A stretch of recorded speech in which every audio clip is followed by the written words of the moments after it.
Okay.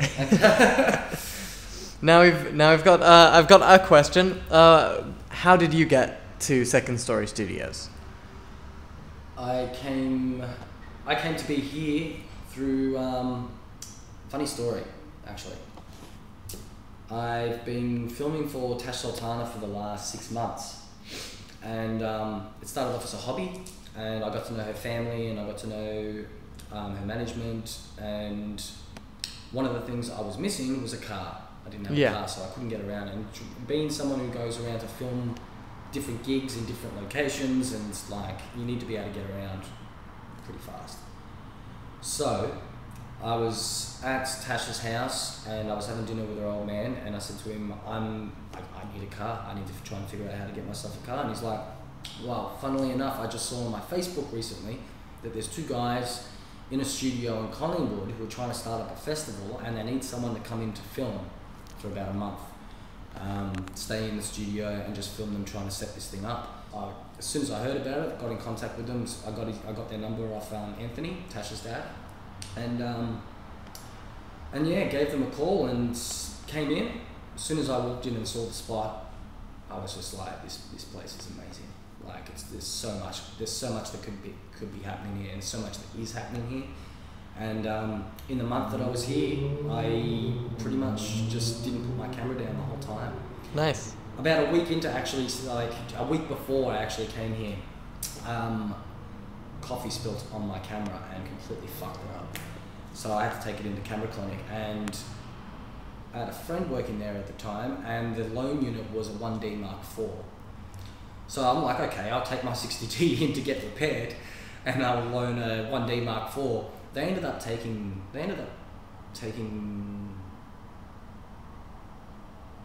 3 months, 2-3 months to repair the camera. And in that time, I pretty much got to utilize the 1D Mark IV for the entire time. Now to rent that camera for that long, for 3 months, I would have been looking at spending a lot more than what it cost to actually get my camera fixed. So I figured it was just the way it all came together, and the way that it all kind of just, it wasn't forced. And I'm not against things that are forced, but like I feel that if the universe puts something in front of you, as cheesy as it fucking sounds, it's sort of like a bit of a calling. And as soon as that 1D hit my hands, and it was in my hands for that time, and I was doing all this shit with it, I was just like, yeah, I want to keep doing this, even if I do get my, like, I didn't know whether they'd get my fucking camera back to me. I thought they'd forgotten about it. For 3 months, I was just like, yeah, cool. I'm just not going to say anything, because if I do, and they've fixed my camera and it's sitting there, then I have to replace the 1D for a much more inferior camera, even though it's doing what we're doing right now. Yeah. But yeah, that's how I came to be here. And about 3 weeks into filming for New Kind, the festival that I was, for the boys who got me into film for them, I went up onto the rooftop. It was summer at the time, and I went up onto the rooftop with Gilly and a few others, because there's a bit of a way to get up to the top. Nice look at the skyline from up there too.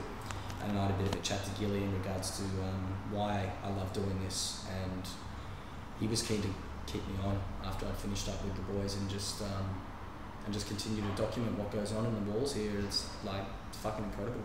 Yeah, awesome. Cool. So what's if you had to pick something, what would be your favorite thing about working at Second Story?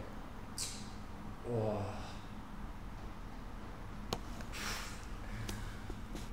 Honestly, this is gonna. My favorite thing about this place is probably the. It's hard to put into words, but you can it's almost like if you're not doing something creative, you're wasting time. In a place like this, like you could be at home and like you got your PlayStation, or you got your fucking Steam, or whatever distraction you put up in front of you to kind of like keep you entertained. But in a place like this, it's very hard to kind of get pulled away from everything that's going on. And so there could be either like a Dancing Eros workshop going on downstairs, and a gig going, a synergy gig going on up here, and a hip hop gig going on in the womb room or the engine room, all at the same time. And it's just like, one night I had to try and film something for the New Kind boys while there was a synergy gig going on in here, like DJ, people bouncing, artwork going on. I'm having a fucking field day just going around filming this gig, and Bravo comes up to me and he's just like, we need to film some stuff for the Spinifex gig. Spinifex being the alter ego that he created for this character who would go around on the streets and recruit people to try and get into New Kind Festival to help. And he wanted to do something in the hallways in the back. And so while this fucking Psytrance party was going on, just one wall over, we're filming this cool entrance of the lift coming up and him walking out with this bike that we'd welded this snare drum to, or this tom to the front, so we could drum while he was riding. So he was just walking out like a boss. We did that in slow motion, and then I tried to get that done as soon as possible, just so I could get back out here and start filming the gig that was going on. So yeah, it was just like a month of that, and after you get a month of that and you go back to, you know, being at home, and it's just like, kind of get the pull. You get the pull to come back, and I brought it up to Gilly. I'm like, man, I'd really love to kind of just stay here on a bit more of a regular basis and continue to film and do some editing for you guys, and just a bit of a mutual kind of thing. And that's the way I like to work. It's sort of like a digital bartering system in a way.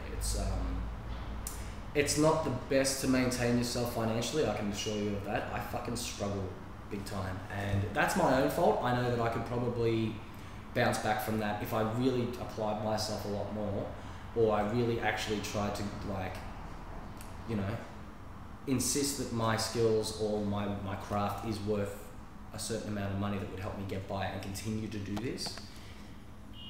And yeah, but